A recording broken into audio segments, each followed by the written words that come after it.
Жаңа бала идеясы қайдан пайда болды және бастауға не түрткі болды? Қызық. Бұл мен үйленуден бұрын мен ойымда жүрді. Біз 2019 үйлендік. 2019 үйленгеннен кейін идея ретінде мен айта бердім. Мен келіншегім айтам. Келіншегім маған айтады, мен ойыншық жасауды айтам, ол киім жасайық дейді. Мен айтам, киім көп бәрінде. Киімде әлем бойынша брендте көп, әлем бойынша андай неде көп. Қайтсе, киімнің түрі көп. Олардан асу, істеу қиын, оданша ойыншық жасаймыз дейміз. Сөйтіп 1-2 жыл сөйтіп жүрдік, киім жасаймыз ба, ойыншық жасаймыз, бірақ нақты қадам жоқ. Не үшін киім жасаймыз дедім? Өйткені маған ойыншық жасау идеясы менде мүлдем басымда болған жоқ қой. Маған өте бір қиын болып көрінді. Кітап жазу, ойыншық шығару деген өте бір қиын іс болып көрінді, және бір жасап жатқан адамдарды мен білмейді екенмін да. Киім міне көп сапасын таңдап білесің, алып сатып жүрген нәрсем, ана күнделікті қолданатын нәрсе да. Және өзім киім сатқам ауылда. Өзім киім сатқам, үлкен адамдарға сатқам. Айтпақшы, жаңағыдай мен клиентім болды бұл кісі ең алғашында. Яғни мен Қытаймен бизнес жасаймын. Сосын жаңағы сол киімдерді біз арқылы алып ауылға апарып сататын. Қызығы сол, сөйтіп жүріп таныстық, сөйтіп жүріп бір тендерларды орындадық, содан кейін үйленіп кеттік. Ең қызығы нәрсе. Одан сол сияқты осы идеяларды үнемі айтып отырамыз да, бірақ істеу аз болған. Жаңа баланы сөйтіп біз, мен үйленуден бұрын қазақша ойыншық жасау, мен ойымда болды, неге дегенде ойыншық балаларға керек біріншіден. Екіншіден бізде кішкене балалар өте көп. Қалай дегенде Қазақстанда мысалға туу көрсеткіші өте жоғары. Сондықтан ойыншық жасау арқылы осы өсіп келе жатқан ұрпаққа бір орта жасап беру ойында болдық. Сосын идея жалпы 3-4 жыл өстіп айтылып жүрді. Ең соңында осыны істеуге себеп нәрсе, біз ең алғаш баламыз дүниеге келгеннен кейін ойыншық сататын дүкенге барамыз. Ол кезде Алматыда Шахристанда тұрамыз. Барсақ, қазақша ойыншық жоқ. Бір 1000-ға жуық ойыншық бар. Ең түбінен барып бір қымбат 30 неше мың теңгеге қазақша ойыншық алдық. Оның функциясы қазіргі біздің роботтың функциясының жартысына жетпейді. Өте андай функциясы өте аз және бағасы қымбат болды. Содан кейін ананы жасау идеясы тіпті жақсы. Жасасақ дедік. Сол кезде есімде неге қазақша көп емес деген бір налу болды менде. Соны сен қалай қабылдадың? Мен неге көп емес қазақша дей бердім де?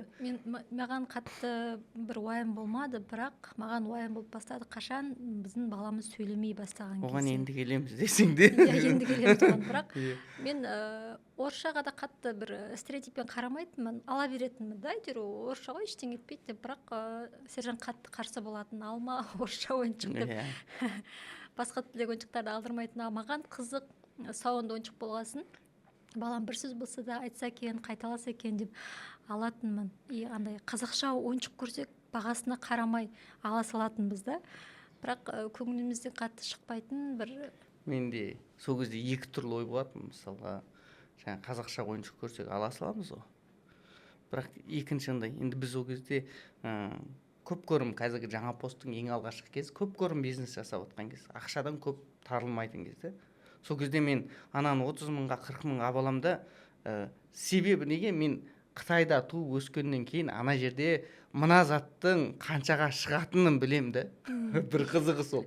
Мына заттың қаншаға шығатынын білем. Мысалға бір 2000 теңгеге, 3000 теңгеге, 4000 теңгеге шыққан зат 40 мың теңгеге шыққанда мен жаным келеді. Жақсы, мен ала алам. Бірақ басқа Қазақстанда қанша адам бар? Солар қайтып ала алады дейтін сұрақ мені мазалайтын да, содан тіпті жасағым келе беретін да. Неге тіпті арзанырақ болмасқа деген. Мыналар болса, ол кезде мысалға 20-30 мың шамасында да, сол кезде бар болатын осындай ойыншықтар. Бірақ табылуының өзі қиын болады. Сосын мен екі түрлі нәрсе. Бірінші, мынаның құны қаншаға Қытайда шығатынын білем. Себебі заводтарда нелерде болдым. Екіншіден, мынандай Қазақстанда қымбат сатылып жатқан кезде барлық адамға қол жетімді ме екен, соны қол жетімді қылсам ау деп ойлайтынмын да. Сол себепті осыны бастағым келетін. Сөйтіп бастағымыз келіп жүрдік, қарады, көрдік. Сосын қызық, баламыздың тілі шықпады. Сол жері жаңағы қиын болды, бірақ мен әлі де мойындамай жүрдім. Ол мойындаған жоқпыз. Мен мойындағам жоқ. Құдай бұйырса шығып кетеді, жақсы болады деді. Сосын мен келіншегім анда апарады, мында апарады, кейде жай тастап қойшы, өзі шығып кетеді деймін мен. Кейде жынданам. Сендер анау Маркетингке алданып. маркетингке алданып, логопедтердің әртүрлі маркетингтеріне алданып, анда-мында сүйреп жатсың. Себебі баламен бірге барасың ғой. Баламен бірге кейде барған кезде ана жерде айтқан адамдардың сөзіне қарап, шынымен түңіліп кетесің. Мындай, егер бүйтпесе бүйтіп қалады, бүйтпесе сөйтіп қалады деген кезде мен оны қабылдамайын да, керісінше андай болатын. Айта береді дейтін да. Сымбат қоймайды жаңағы нәрсені. Мен мойындамаймын, ол бір күні жақсы болып кетеді деп. Содан кейін бірақ екеуміздің осының ұлымыздың сөйлемеді, 4 жаста тілі шықты да. Соған дейін осыны міндетті түрде жасау керек екен деген ой келді да. Бағанағы бұрын оның бағасы қанша арзанға шығатыны, сосын елдердің бәріне қол жетімді емес екенді, сатылым бағасының қымбаттығы, оларда мені мынандай әрекет жасауға итерген жоқ та. Мен әрекет жасауға нақты итерген нәрсе ол не болды? Жаңағы өзімнің бойымнан көрінді, өзімнің балам сөйлей алмады, тілі шықпады. Содан кейін мен сразу әрекет жасадық. Біз ең алғашқы былтыр осы салаға ақша салып, тауарларды шығарып бастадық. Сен қалай ойлайсың дәл сол моменттерді? Енді біздің баламызды біз қашан байқадық? Біз екінші баламыз өмірге келгеннен кейін барып назар аудара бастадық да. 1 жас 11 ай ғой шамамен. Сол кезде айтқан сөзіңді қайталамайды, көзіңе тіке қарамайды, жаңағы указательный жест дейді, ол жоқ та, мысалы барлық белгілері бар кешігудің. Мен анда алып барамын, мында сүйреймін. Мен қуанатынмын кейде, неге дегенде мен балам күшті, тыныш деп. Көп айтады, не деген тыныш балаларың деп айтады. Балаларың не деген тыныш. Біз сол сөзге риза болып жүре бергенбіз ғой. Соған бір жағы өзімде мен андай қылам. Біз мүмкін соған жақсы жанында болғаннан шығар, ол тыныш болуы, мысалы жақсы ата-ана болып жатқан шығармыз деген сияқты өзіме сондай бір сылтаулар болатын да. Ешқандай шектеу қоймайтынбыз, көп еркелететінбіз, қалағанын алып беретінбіз. Бәрін алып беретінбіз. Сонан кейін де ойлайтын да, бұл тыныш өсу себебі сол. Айтпе бүйтпе деп қолынан қаға берсең, не бола ма деп ойлайтынбыз. Андай жылауық не деп. Тып-тыныш өскен соң мен ойладым, кейде ойлайсың, сол біз оны қақпағаннан әбден емін еркіне жіберіп бәрінен естегеннен осылай тыныш өсіп келе жатқан шығар деп мен өзім солай алдайтын. Сөйтсек оның дамуы кешігіп жатыр екен да. Кейін ойланып қарасақ, ол туылғаннан болған белгілері бар екен да, жаңағыдай. Бұл жігітінің әлсіз болуы, физиологиялық жағынан біраз әлсіз болуы деген сияқты. Өл демеуі, кішкене кезінде қатты дыбыс бермеді, жаңағыдай да, өл деп кішкентай балалар дыбыс береді, ондай дыбыс беру Юсуфты көп болған жоқ. Негізі сондай белгілер болған екен, біз байқамаппыз, бірінші баламыз болғасын, жаңағы қылығына алданып жүре бергенбіз ғой. Тыныш деп мақтанып жүретінбіз. Қызығы сол. Бірақ ол тыныш емес, өсу ақырындап жатқан екен да. Бір кезде Сержан да мойындады, бір маманға барып кеңес алып, содан кейін жаңағыдай жаңа баланы қолға алып сөйтіп бастады. Сол мен мойындағаннан кейін осыны істеу керек деген, яғни жаңа баланы істеу керегі, яғни міндетті түрде істеу керек, маған анық болды. Сосын біз ағайынды үшеуміз бұл бизнесте де, мен келіншегім бар, 4 адамбыз. Мысалы бұрын жаңа посттың ең алғашқысын ағайынды үшеуміз бастасақ, кейін жаңа балада біздің қатарымызға мен келіншегім қосылды, 4-еуміз бастадық. Сөйтіп бұл салаға 2024 біз 180 миллион ақша бөлдік. 180 миллион ақша бөлдік. Құдайға шүкір, сұраныс жақсы, өте көп болды. Сұраныс көп болды. Біз сол 180 миллион ақшаның 150 миллиондайын бірінші жылы, жыл соңына дейін ақтап алдық. ақтап алуға себеп ол қоғамда осындай сұраныс бар екен да. Бұл нәрсе өте тапшы екен. Сол себепті ақтап алдық. Енді осы барыста және қызық жағдайлар болады ғой. Мысалы бізде мына ең жақсы өтетін балауын тіке біз өзіміз шығарған зат емес та. Бұны Қуанышбек деген жігіт шығарған. Бірақ біз осыны екеуін қосып 30 миллионға осы затты ары қарай біз шығарып, біз сату құқығын сатып алдық та. Осыны сатып алатын кезде өте көп сұрақтар болды. Мен ағаммен, ініммен, Сымбатпен, бәрімен өте көп сұрақтар болды. Аламыз ба, алмаймыз ба деген. Енді кей кезде мынандай нәрсе болады бизнесте. Кей әрекеттер тез-тез жасасаң, нәтижесін бересің де сол. Бағанағы біздің 150 миллионды шығарып алуға себеп болған осы да бір ғана тауар. Біз 40-қа жуық тауарларды образесын жасадық, бәрін істедік. Соның ішінде осы бір тауар алып шықты да бізді. 40 тауарға 180 миллион салып жетсек, соның 150 миллион осы бала деген тауар бізге шығарып берді. Соның арқасында бұл бизнес бір жылда өзін плюсқа ақтап кетті. Екінші, ол сұраныс қазақша өте жоғары болды. Енді осыны 30 миллионға, мынаны 15 миллионға, мынаны 15 миллионға сатып алатын кезде, яғни жай ғана осының құқығын сатып аламыз, бұдан кейін біз сатамыз да бұл тауарды. Иесі зауатымен бізге береді. Соны сатып алған кезде просто 30 миллион сөйтіп бересе аламыз ба деген сұрақ болды.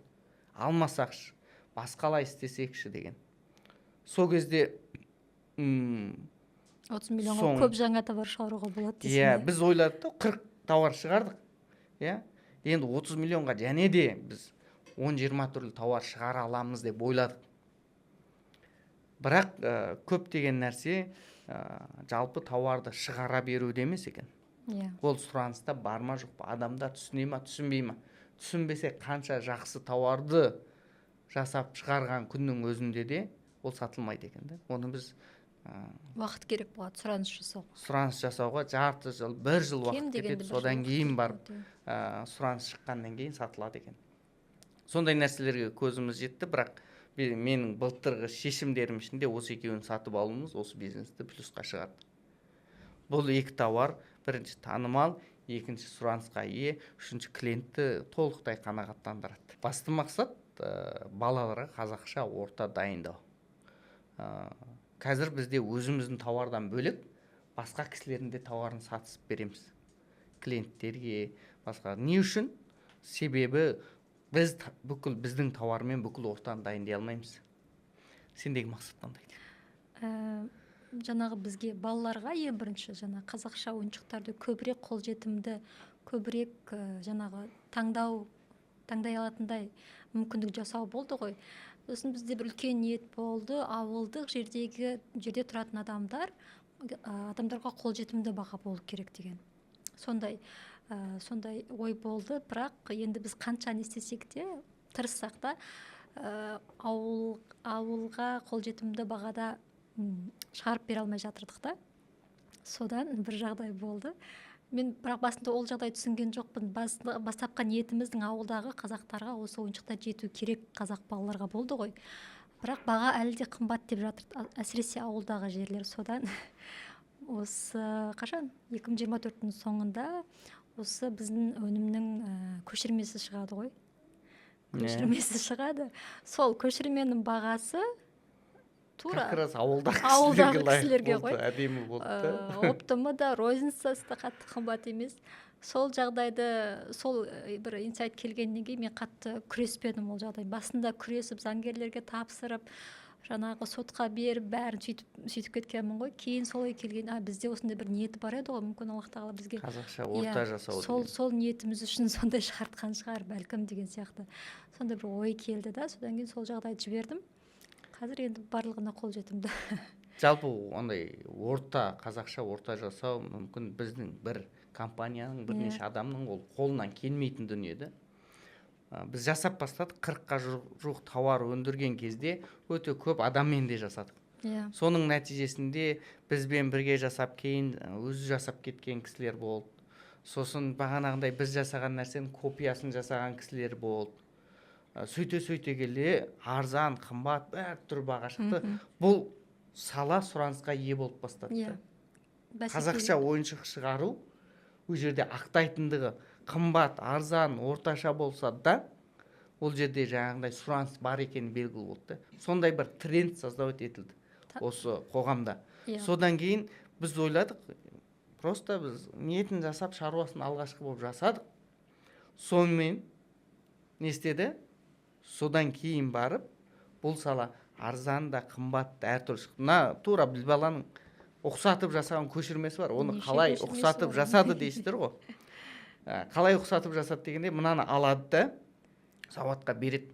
Завод мынаны басынан аяқ сканерлейді бүйтіп.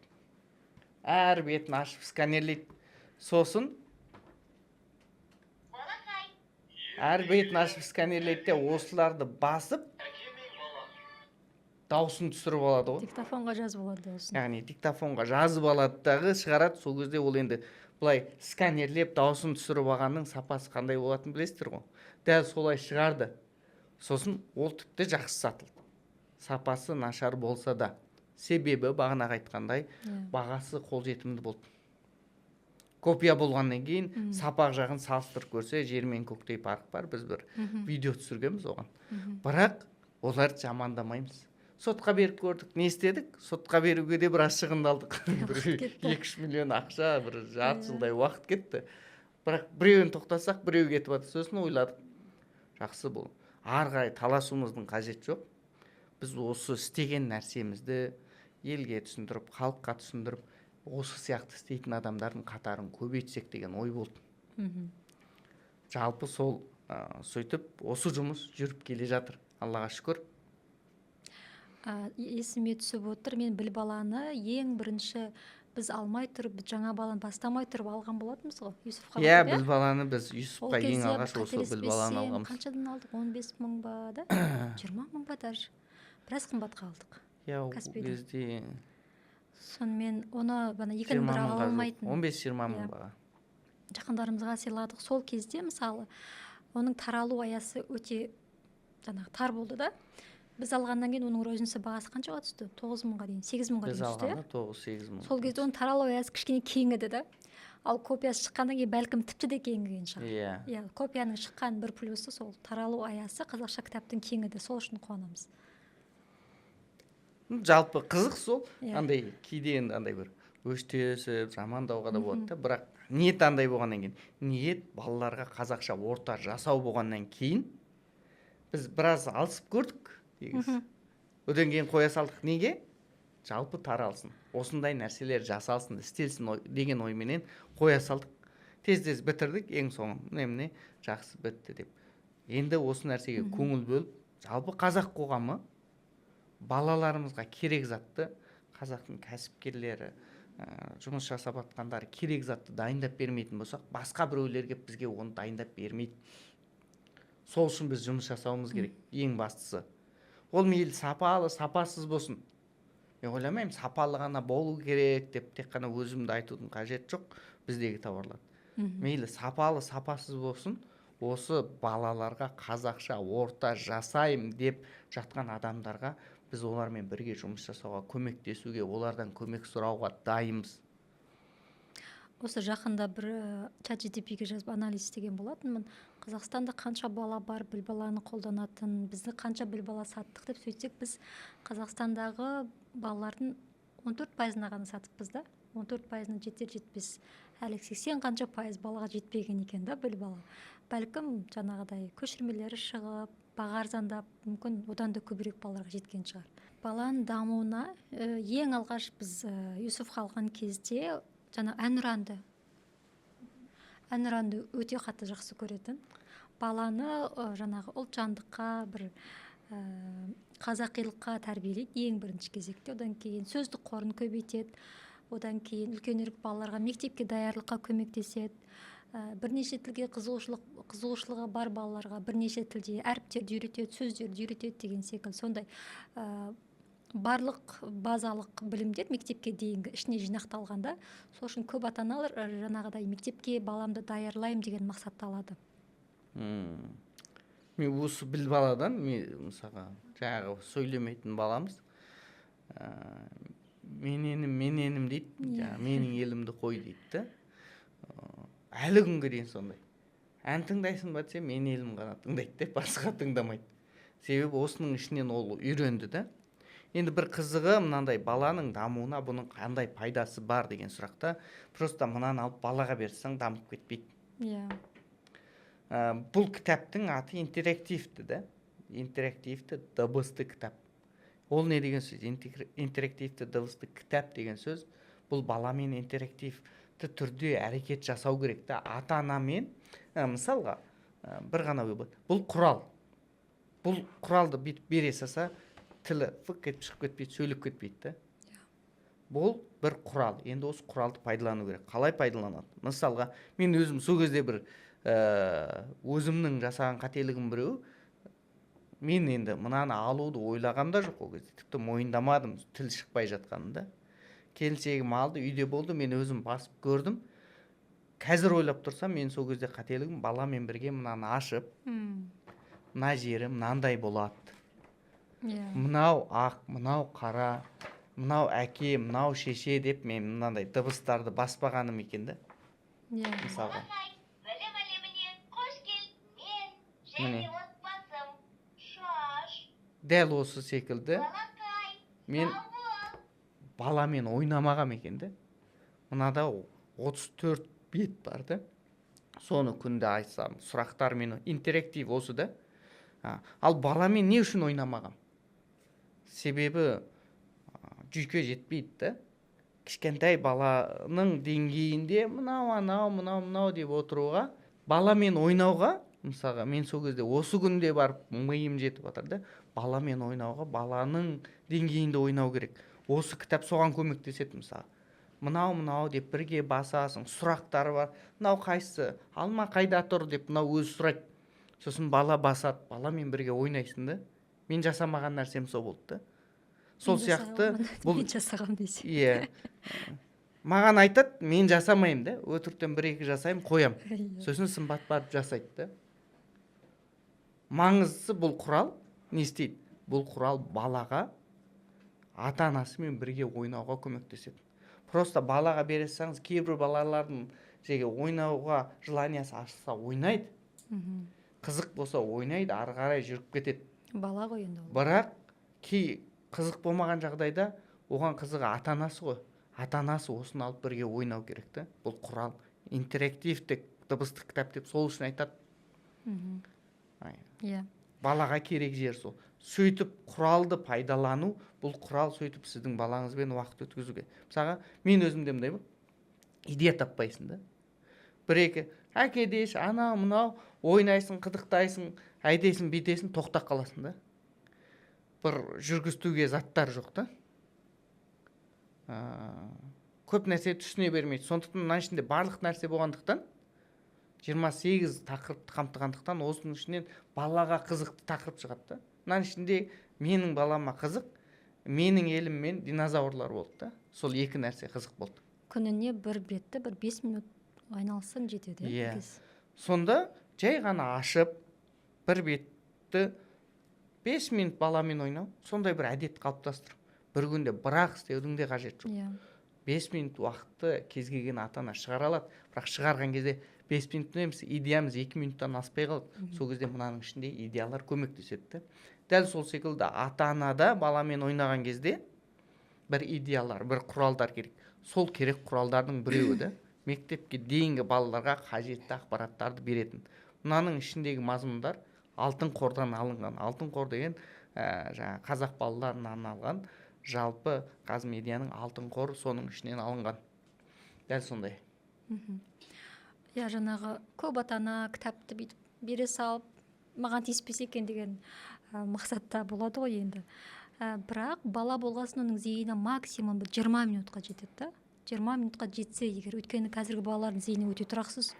5 минутқа жетсе қалай қасында отырсаң ғана жетеді. Содан кейін ата-ана неліктен баласын өзі бағанағыдай тілін шығара алмай жатады, өйткені ол ата-ана ғой. Ата-ана болғасын еркелейді, бала тыңдағысы келмейді, жаңағыдай да. Ата-ана болғасын баласын еркелігін кешіріммен қарай салады, жыласа аяй салады деген сияқты да. Сол үшін не істеу керек? Сол үшін әрине мамандардың көмегі керек. Міндетті түрде сырттан мамандарды қосуға, логопеді бар, дефектологы бар, өте көп мамандармен жұмыс істеу керек болады. Ол міндетті түрде болу керек. Және қосымша жаңағыдай үйде минимум бір 5 минут уақыт бөлу керек. Бірге айналысу керек. Бірге жаңағы кітаппен жұмыс істемесе де жаңағыдай қосымша тәжірибелер балалармен істеу керек деген секілді. Біз мен сөзің бөлейін де, жалпы біз сұхбатта андай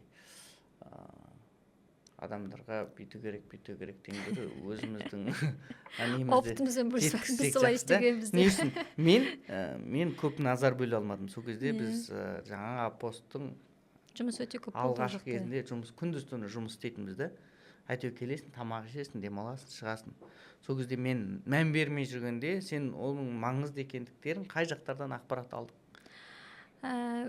Инстаграм ғой, енді әлеуметтік желіде отырасың, көп нәрселерді жаңа қарайсың, мамандардың айтқан жаңағы белгілерін балаңның бойынан іздейсің.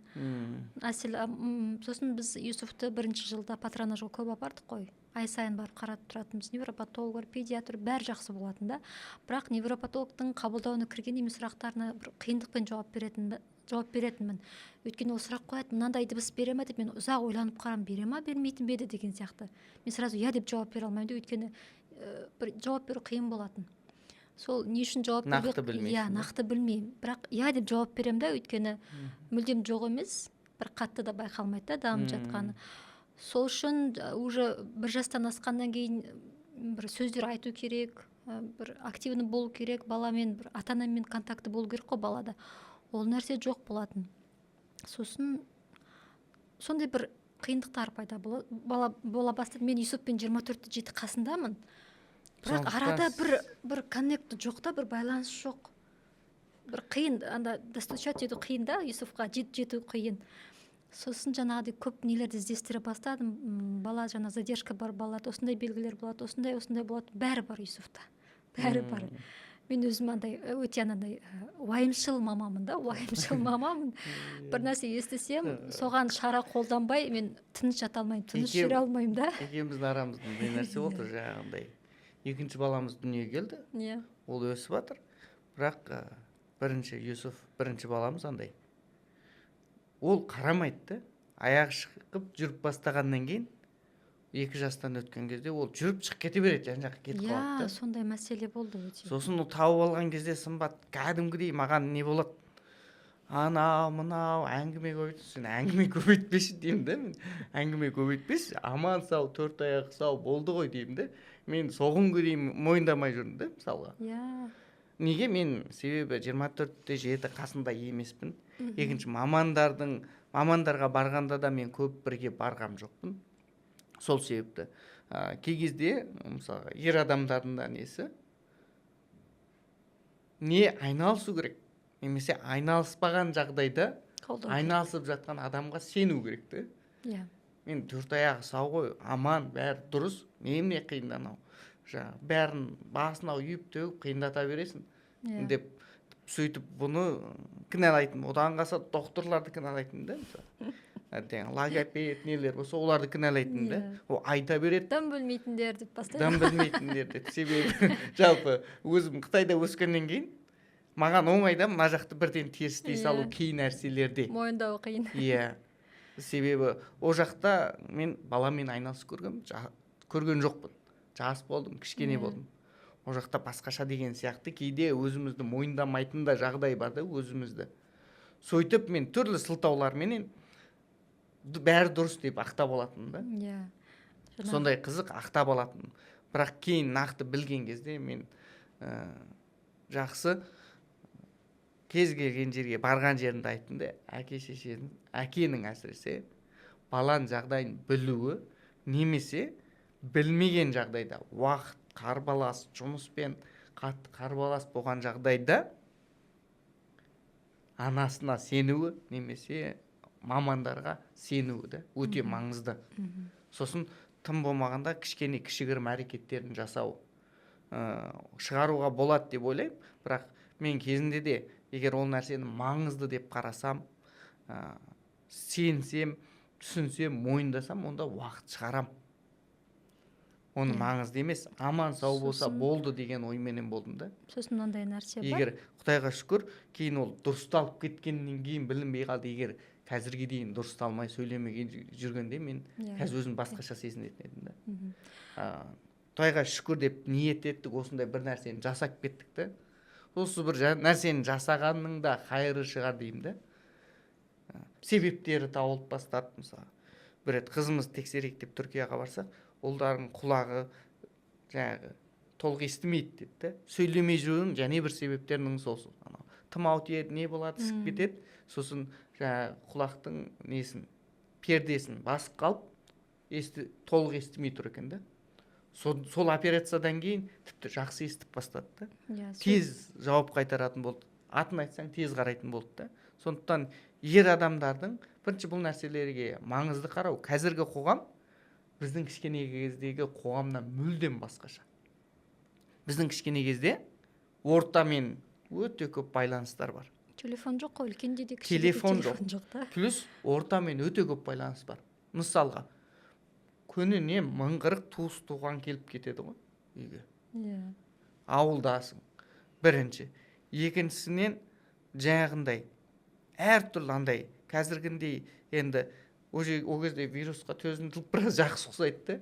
Біреу көтеріп кетеді, біреу бағып кетеді, біреу не істеп кетеді. Ал қазіргі орта шектеулі да көбінде. Ауылда болса да қатты бір шықпайды. Бұл мүлдем басқа орта болған, бір жағы жақсы нәрсе бұл.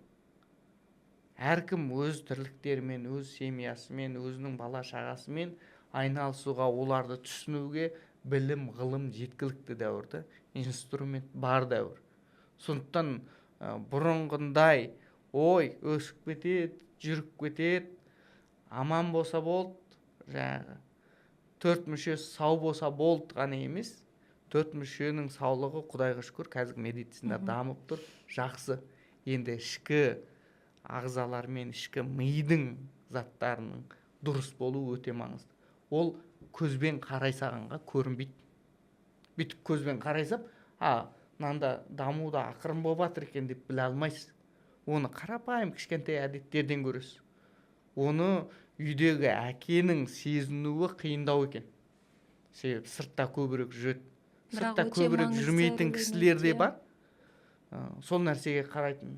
Теріс демеймін, жоқ деп. Бар, мен өзім бірақ сол кезде үйде бармын, бірақ жоқ сияқты болып жүрдім да. Сөзін толықтыра кетейін. Бағанағы баланың несінен, себебі мен мойындамадым біріншіден. Аман болса болды дедім да. Аман тірі жүрсе ештеңе етпейді, ол өсіп кетеді. Себебі біз де бұмен көп сөйлеспейміз ғой дедім да. Біз емес, сен сөйлеспейтін. Мен біз деп тұғып жүрме, мен де. Араға сені осы болған. Сөзін толықтыра кетейін. Бір өте маңызды нәрсе айтты Сержан. Әкенің бұл жерде жаңа активны, белсенді болуы. Мен ақша таптым, мен жаңа ем-домның ақшасын төлеп жатырмын деген нәрсе. Ем-домын төлеп жатсын, қолдап жатсын, ол жақсы, қолдамағаннан, мойындамағаннан жақсы. Және бір қадам бар, одан жоғары бірге күнделікті баламен айналысу.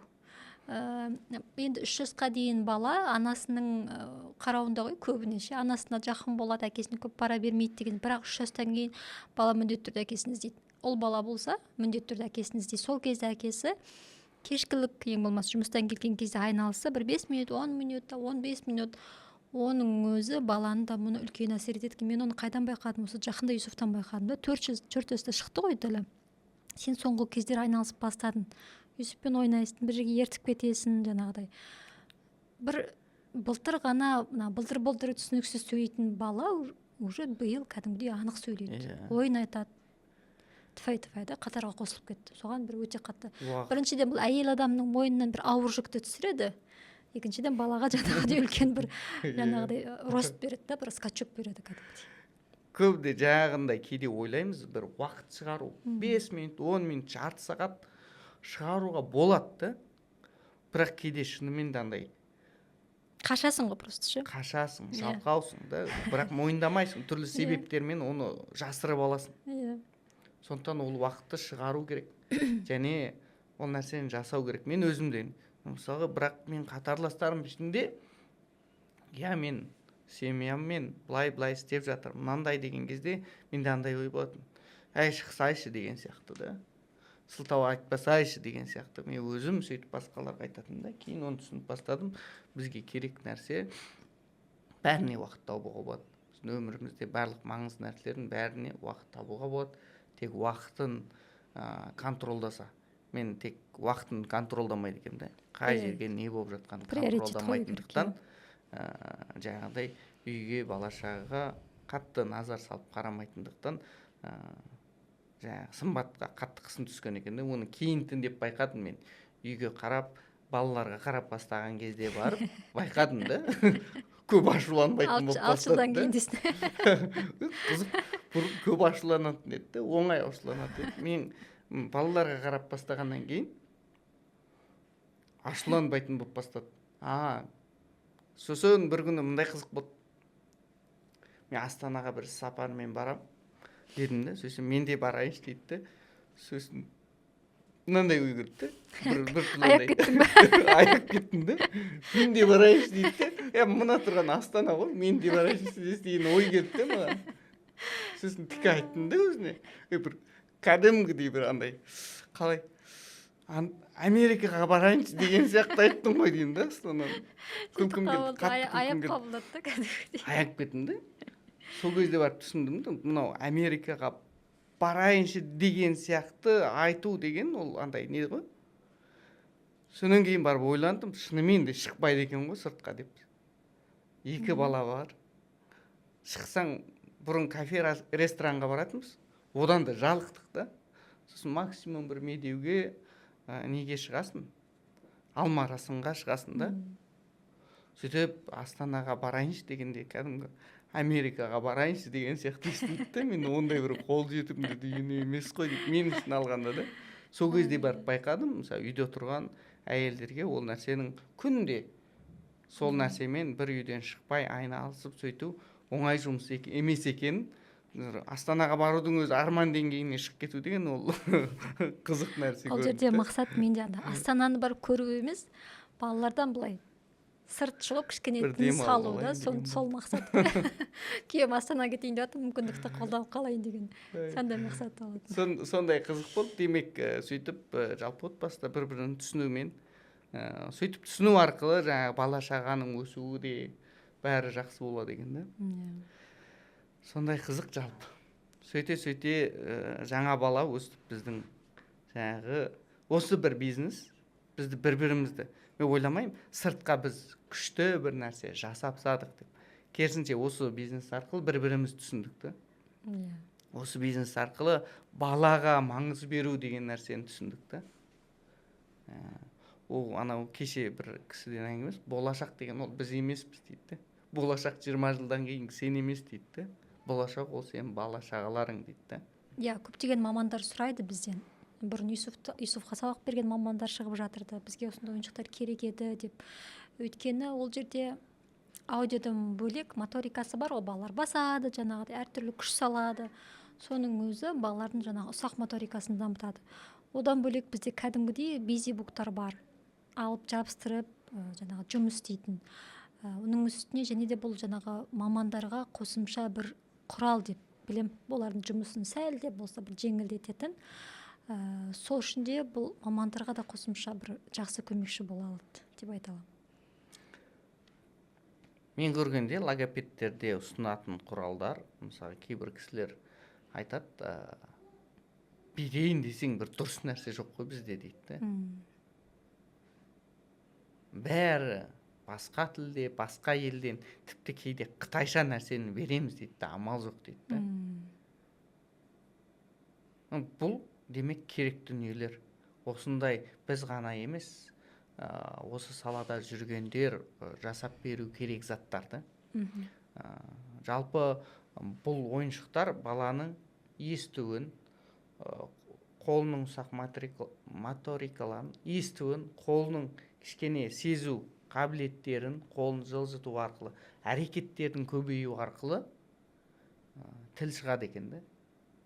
Просто жаңағы тілді сөйлеп қана шығармайды екен. Оның қол, аяғы дұрыс әрекет жасайтын болса, барлық нәрсесі, бағана тек телефон көріп отырып қалмай, құры жаты қалмай, тек ұйықтай бермей, ары бері жүріп әрекет жасап, тынымсыз болу арқылы, жаңағы дене мүшелері даму арқылы, қол аяғы даму арқылы тіліне әсер етеді екен да. Ал телефон көріп былай отырып қалғаннан кейін бала ол көп әрекет жасамай қалады екен.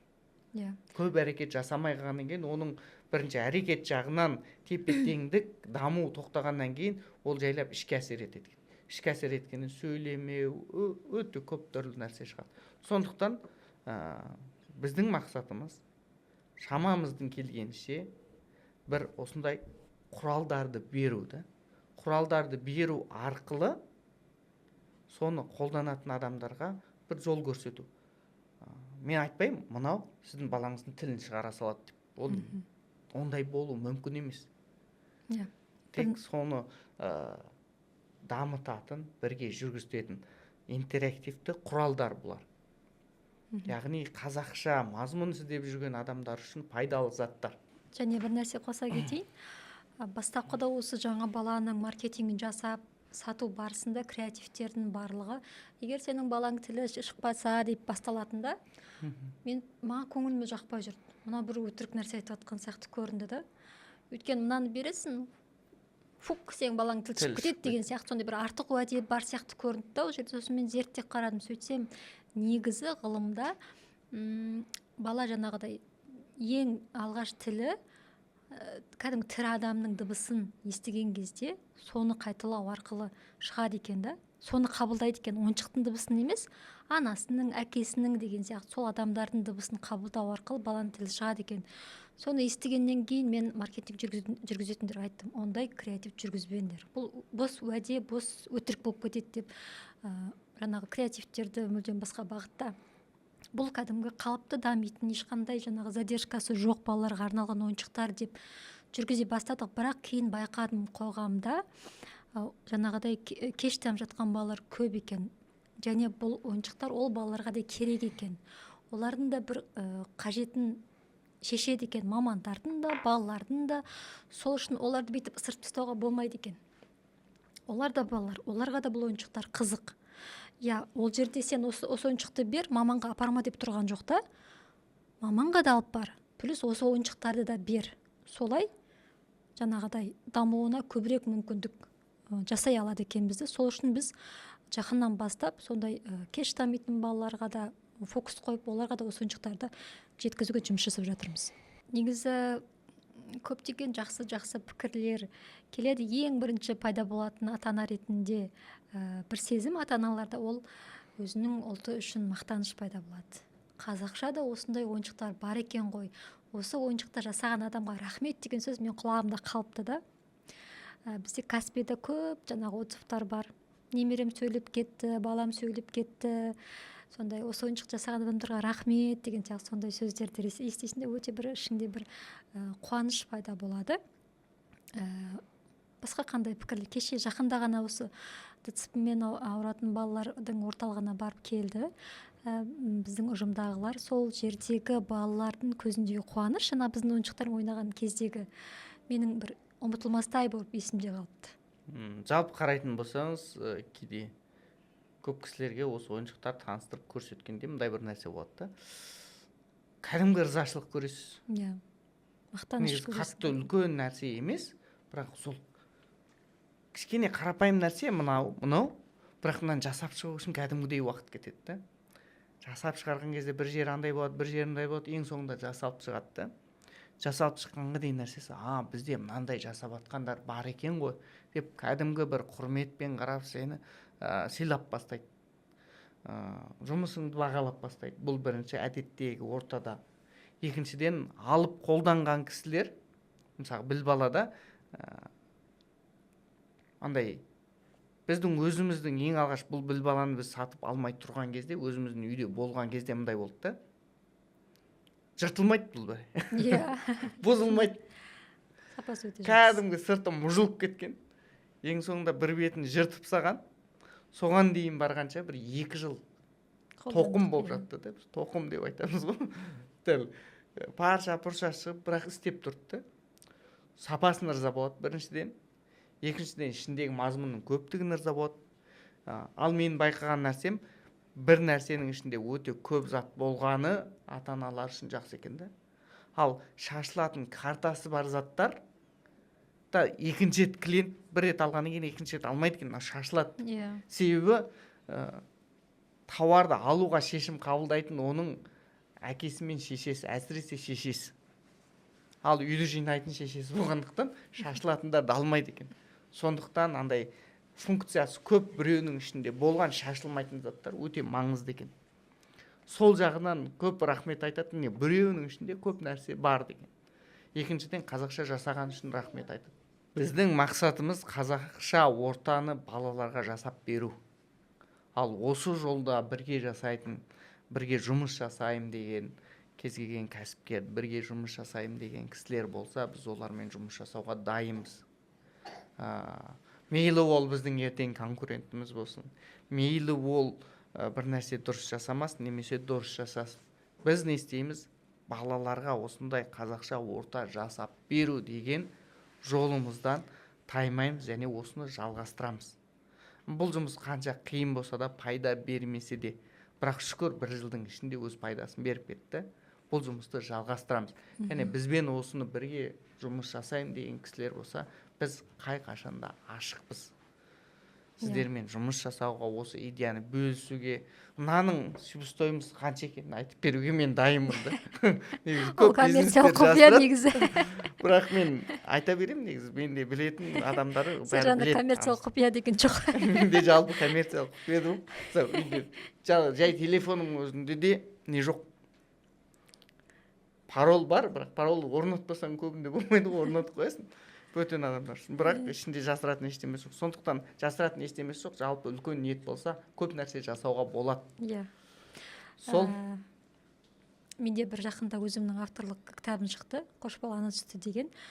Мен ол кітапты басында шығармас бұрын коммерциясын ойлап кеткен ғой, қанша партия шығарам, қанша адамға сатам, бағасы қандай болады, сон ақша деп кеткенде, бірақ біртүрлі жүрегіме ауырлық салып тұрды ана нәрсе ше. Мен негізгі миссиямды ұмытып кеткем да. Негізгі миссиям қандай еді? Ағартушылық еді да негізінен.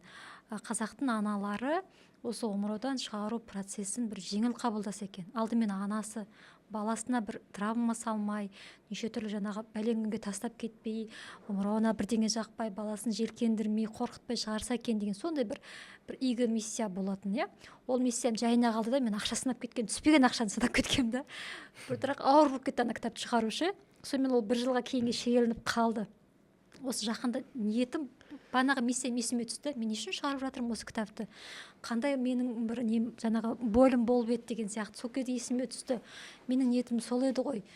Менің жұмысым осы кітапты халыққа әкеліп беру болсын. Ары қарай кім алады, қанша партия шығады, оны бір Құдайға тапсырдым. Болды. Сол жерден тоқтадым. Маған уже жеңіл болды да. Ары қарай енді бір Құдай біледі, келді бірінші партиясы 1000 штук. Сол, бұл тек қана бір кітапқа қатысты емес, жалпы жаңа баланың барлық өнімдеріне қатысты. Негізгі миссиямыз бар, қазақша көбірек өнімдер шығару болды. Құдайға шүкір, ол миссиямызға жеттік. Басқа адамдар да миссиямызға бүйтіп қосылып жатыр, команда үлкейіп жатыр, конкуренттерді қосайық, қоспайық. Және де қазаққа қолжетімді бағада шығару. Қазақты ағартушылық, яғни қазақша ағартушылық, жаңағыдай орта дайындау, иә. Сауатты балаға сауатты қарым-қатынас жасауға ата-аналарды кішкене тәрбиелеу деген сияқты да. 2021 бөлісу деген сияқты. Иә. Бұл идея негізі 2021-де мынандай кітап жасасақ деп. Жаңағы идея Жапониядан ұрланды десең. Негізі жапондар солай жеткізген екен де. Сосын біз соны қазақшалап шығардық да. Бірақ 2021. Содан міне 2025 шығып отыр да. Кей кішкентай нәрселер ұзаққа созылады. Себебі бұрын жасалмаған дүние болғандықтан. Бағанағындай ата әжесі қамқор бұрын. Өте керемет, сондай жақсы ұйыған орта бұрынғы біздің кездерде баланы тастап кетеді. Ол кезде әке шешесіне қарағанда ата әжесі көбірек рөл ойнайды. Көбірек балаға қатты қамқор болады ғой. Бұрынғы кезде сондай өте керемет. Қазір ата әжемізде қарбалас қазір қоғамда. Сондықтан андай мейлі кім болмасын, ата әжесі болсын, мейлі әке шешесі болсын, баланың қарым қатынас дұрыс жеткізу, баланы тыңдай алу және бала түсінетін деңгейге түсіп, оған түсіндіру өте маңызды да. Біз үшін оңай да, мынандай ғой дей салу, былай болу керек қой деп біз білеміз, бірақ бала ондай түсінбейді да. Бала оны дұрыс түсіну үшін дұрыс жеткізу керек. Бағанағы Қош бол ана сүт деген кітап, андай балаға бірінші бала омырау емеді, сосын тамақ жеп бастайды, сосын үлкейеді, сосын мамаға қош дейді деп. Яғни омыраудан қош айтысады. Сосын құлын енесін емеді, сосын үлкейеді, шөп жеп бастайды, сосын қош деп айтады. Бала үшін қарапайым түсінікті. Ал біз оған не істейміз? Үлкейдің ғой, болды деп ұрса саламыз. Ана Инстаграмда бір видео болды ғой, не деді? Баспақ болдың ғой дейме, бірдеңе айтып ұрсып жатқан. Баспақ болдың ғой дейді. Үлкейдің ғой болды дей саламыз. Ол үлкейдің ғой болды деген түсінбейді. Түсінбейді ғой. Сондықтан бағанағындай жеткізу керек та. Солай жеткізілген кітапта. Дәл сол секілді менде қызық болды. Алдында да балалар ойыншық алам, барады торговый центрге, ойыншықтан анан алам, мынан алам дейді. Сосын бір күн тест жасадым да. Тест жасаған кезде, егер ата-ананың нервісі жетсе, жақсы тәрбиелеушіге болады. Неге нерв жеткізбеске? Ұсақ қарапайым дүниеде. Сосын келісіп алдым. Біз барамыз, ойнаймыз. Сосын не істейміз? Пицца жейміз. Болды. Өстіп қайтамыз дедім да. Барғаннан кейін мынандай нәрсе болды.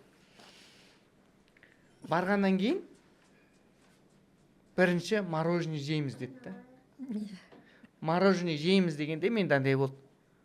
Жемейсің, келістік қой дедім да. Ол бірінші тыңдамады. Негізі тартып сүйреу керек та, көтеріп алып кету керек, егер алмау керек болса. Алдында сөйтетін, немесе амал жоқ алып беретінсің да. Сосын отырып алдында бағана біз келістік қой. Үйден шығатын кезде айттық. Пицца жейміз, ойын ойнаймыз, болды. Егер сен мороженое жейтін болсаң, келесіде біз келісіп алайық. Жарай ма? Бір рет тыңдамайды. Қайта дәл сондай түсіндіресің да. Біз келістік қой. Біреу 3 жаста, біреу 5 жаста да. Содан кейін барып ең алдымен кішкенесі түсінді да. Ал жақсы деді. Екіншісі дәл сондай. Ұрсып ұрып алып кетуге болады, немесе оның қалағанын алып беру керек болады. Бірақ келісім деген нәрсені бағанағы түсіндіргесің, отырып алып әдемі сөйлесесің. Бұлай болды, бұлай қойды. Біз тек пицца жейміз, сосын ойнаймыз дедік. Солай ма? Егер саған мынау керек болса, алатын болсаң, онда келесіде шыққан кезде келісіп алайық. Сонда балада осы нәрсе қалыптасады. Сондағы бір түсінгенім, просто отырып қана баламен сөйлесу екен да. Бағанағындай онымен ұрсып, татысып, бұлай жүр айт, болмайды деп ұрып соғып, немесе жылатып, немесе айтқанын амалсыздан айтқанын алып беру емес та. Просто отырып қана баламен сөйлесу керек екен. Өте қарапайым заттар. Кімнің нервісі жетеді, сол сөйлесу керек сосын. Сондықтан мен ойымда бағанағындай бала түсінетін деңгейде оны түсіндіру, қарапайым әдеттерді бойына жұқтыруды біз маңызды деп қарамаймыз. Біз емес, мен жалпы адамдар деп айтпаймын. Мен өзім маңызды деп қарамағандықтан болып отырды. Отырып сөйлессең, баладан артық сөз тыңдайтын адам жоқ. Негізінде сондай. Оның деңгейінде сөйлей салсаң, баладан артықтан. Мен оны қайдан үйрендім? Мен оны бақшадағы апайынан үйрендім да. Мен балама менен гөрі бақшадағы апай андай сенімді, бірден болса апай қайтам, бірден болса апай бітет. Маған ашуланса, маманы саған бермеймін, апайды саған бермеймін, өзім алып қоям дейді да. Мен сөйден ойлаймын, неге деп. Сөзім күнде бақшасына барғанда, апай кәдімгідей жүгіріп шығып құшақтап күтіп алады да. Сосын апай бүйтіп айтты, мынау болмайды дейді, мынау болады дейді. Неге мен бұмен сөйлесе алмаймын деген сұрақ кетті өзіме.